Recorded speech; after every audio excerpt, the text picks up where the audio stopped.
Are you struggling to come up with original content week in and week out? Start a podcast. Interview your ideal clients, let them talk about what they care about most, and never run out of content ideas again. Learn more at sweetfishmedia.com. You're listening to the B2B Growth Show, a podcast dedicated to helping B2B executives achieve explosive growth. Whether you're looking for techniques and strategies or tools and resources, you've come to the right place. I'm James Carberry. And I'm Jonathan Green. Let's get into the show. Welcome back to the B2B Growth Show. We are here today with Thomas Barta. He is the author of The 12 Powers of a Marketing Leader. Thomas, how are you doing today? Very well. Thomas, I'm really excited to chat with you. I think I found you on Twitter and checked out your book and was really excited when you agreed to be on the show. So I would love to give our listeners just a little bit of background and context as to kind of what led you to writing this book. So can you tell us a bit of the backstory there? Yes, I can. I'm actually a former marketer turned McKinsey partner and now turned, what I'm doing now, which is helping marketers succeed in a C-suite. And the reason for the book is simple. When I was a marketer, I felt marketing is great. I wish we had more influence. When I was at McKinsey, I still felt marketing is great. And I said, I wish marketers had more influence because I could really see how in organizations other people were sometimes calling the shots. And as there wasn't really any book on how to succeed in the C-suite, how to succeed as a marketer in the job, in the role we have, I felt, well, let's do some research and write one. And that's really led to the book. I love it. And so, Thomas, as we were talking offline, you had mentioned, we're not going to go over all 12 of the powers here, but we're going to talk about 4 of them. Mm-hmm. And so the first one that we talked about offline, you said was the power of tackling big issues. Can you talk to our listeners about, what that means and really unpack that for us? Yeah. So marketing is a really interesting job in that you are facing challenges that other leaders aren't facing in the same way. And the first challenge you're facing as a marketer is a trust challenge or a trust gap, as we like to say. Because think about the job of a marketer. Most of what we do is about the future, future revenue, future customer behavior, and so on. And what do you think when someone tells you, I know the future? Well, you're typically skeptical. Yeah. Therefore, we always have this trust gap. And that trust gap is especially strong in relation to the senior leaders of the company. And the question is how you close that trust gap. And that's where tackling the big issue comes in. And that is all about making sure what you do as a marketer isn't just important for customers, but actually is a big issue also for people who are running the company. Got it. I think that's the introduction. Okay. And so the chapter really unpacks how do you know whether it's an actual big issue or not? That's right. Because, what we typically do as marketers with a lot of passion is to think about customers, what they want, what we've seen, what we believe they want. We look in the future and we try to come up with really, really cool things that basically have them buy more of what we offer. And if you think about a typical B2B marketing situation, generating leads is really essential, right? An essential part of what many B2B marketers do as one part of their job. And to do this, you have to, of course, understand what people want. But, you will get almost nowhere unless you're also tackling something that's hot in the C-suite. And it's very, very interesting. And how to figure, you already mentioned how to find out. And I think too few marketers are actually having the discussion. So when I, in a talk, ask people, okay, tell me what's on the agenda of your boss. What are the top 3 issues they're really worrying about? Mm-hmm. Yeah, recently I was in New York and we had bank marketers. And a lot of people took a while to figure this out. And then they came with things like regulation, cost issues, because there was an issue in the cost model and so on. Now, if you understand this, having a debate on customer segmentation is really not something your senior leaders want to engage in. But if you are part of what's really important and that's also relevant for customers, then you're hitting a big issue, and that is really, really crucial if you want to be not last on the agenda of a meeting as the marketer, but first. Got it. And so how does the marketer involve themselves in those types of conversations? Is it just a matter of asking senior leadership and being proactive in discovering it for themselves if they're not naturally included in those types of conversations? This is the best start I can come up with. I mean, you do research on customers and you sometimes can't ask them directly, then you ask other people. And you could do exactly the same in your own C-suite. You could talk to, or senior leaders, you could talk to them directly. Very few will say, I'm not going to tell you. Yeah. Or you ask people who work related, or you read, if you're publicly traded, you read the analysts' reports. There will be people writing about your company. And I think it's good to know these things. Yeah. And in fact, because marketers are good at research, they'll figure this out really fast once they put their mind to it. Love it. That's great. The second one that we're going to talk about, Thomas, the second power of a marketing leader is delivering returns no matter what. Can you talk to us about this one? Yes, it's quite connected and still part of bridging the trust gap. What's very interesting when we do studies and ask senior leaders, do you believe marketing is really driving your business forward? In a very recent one, less than 50% of senior leaders agreed. Oh, wow. There's clearly a credibility issue. Everybody believes that marketing plays a role, but too often people can't explain it. And if that's your boss and who has the budget, that's really difficult because then you're basically at the mercy of, when there's money that you can spend, if not, you can't. So it's really important that we get into what I call the revenue get. It's very important that what we do in marketing is seen as standing for profitable revenue. And there's two ways we can achieve this. Okay. Number one is we got to get rid of the buzzwords. Recently, a CMO was kind enough to share one of his worst charts, PowerPoint slides, where he was showing to the senior management the priorities, and it had words like millennials, it had attribution, segmentation, all these things. And when typical company leaders who are not in marketing see charts and slides and words like this, they're sometimes losing their will to live because it's really hard, right, to connect these things to what really matters in the company. So I think what we should do as marketers, number one, is when we having the senior discussions in companies, we talk customers, revenue, profit. That's simple. Nobody cares about segmentation, attribution, all these things I mentioned.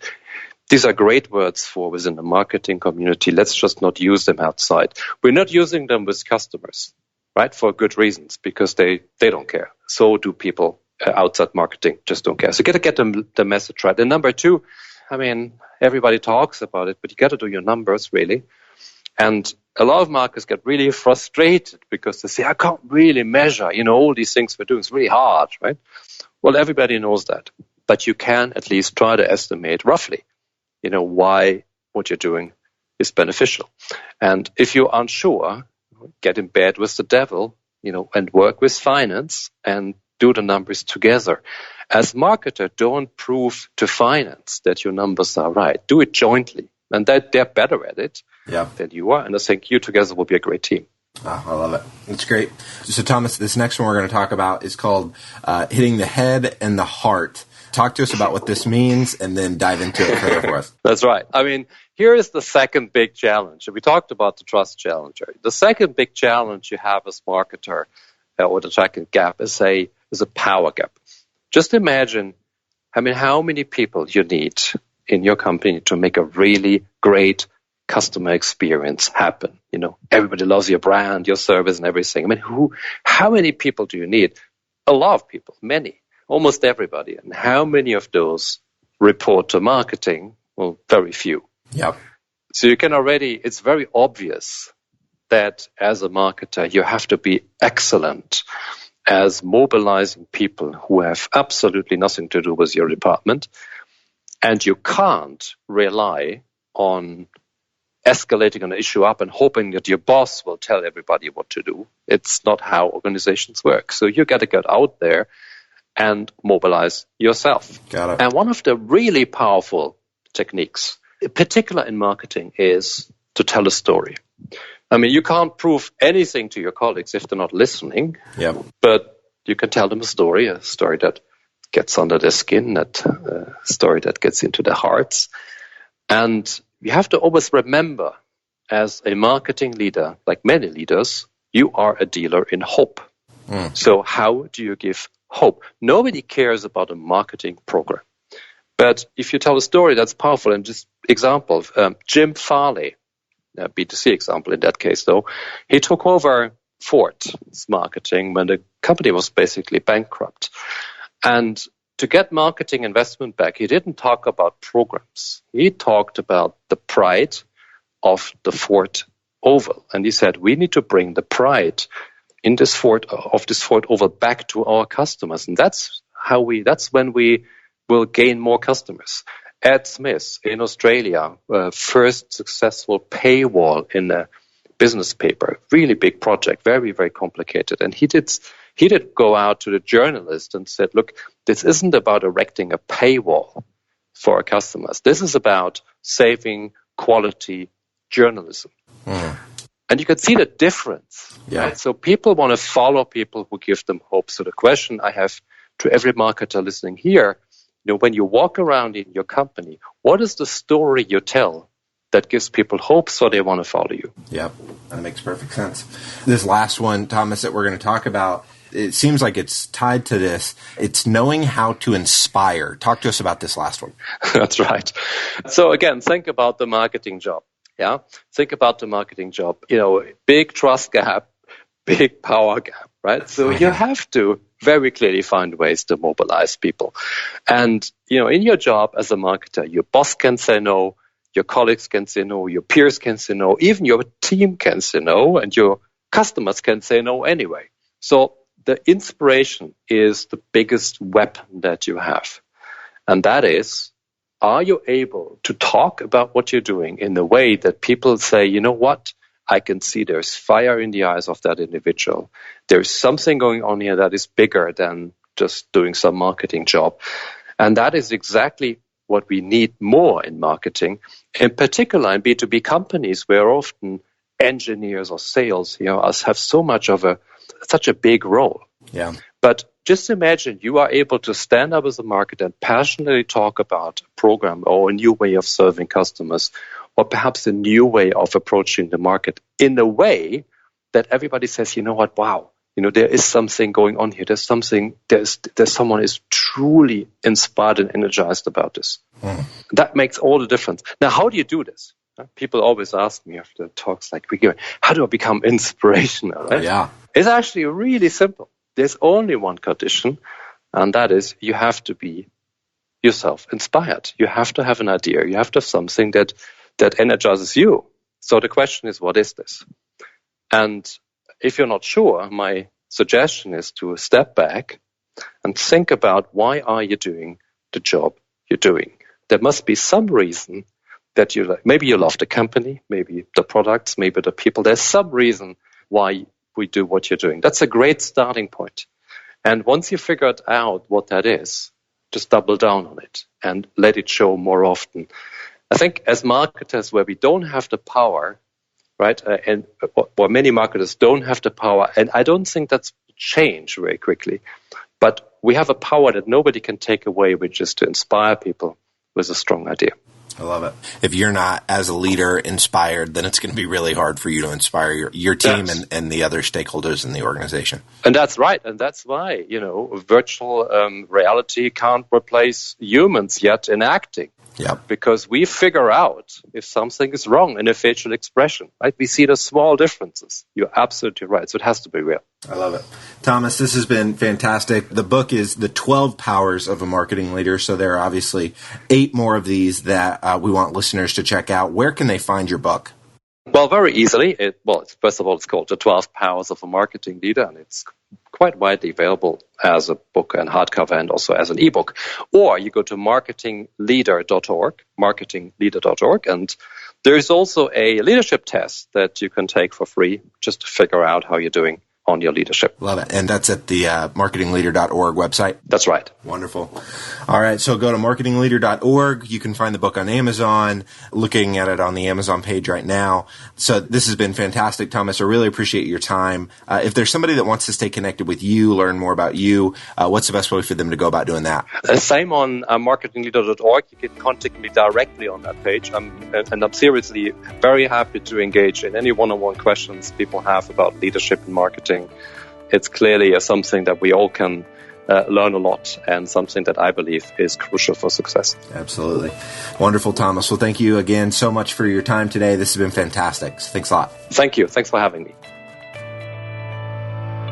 If you're a B2B marketer, we want to feature you on sites like the Huffington Post, Social Media Examiner, and Chief Marketer. Every week, we send out a question related to B2B marketing.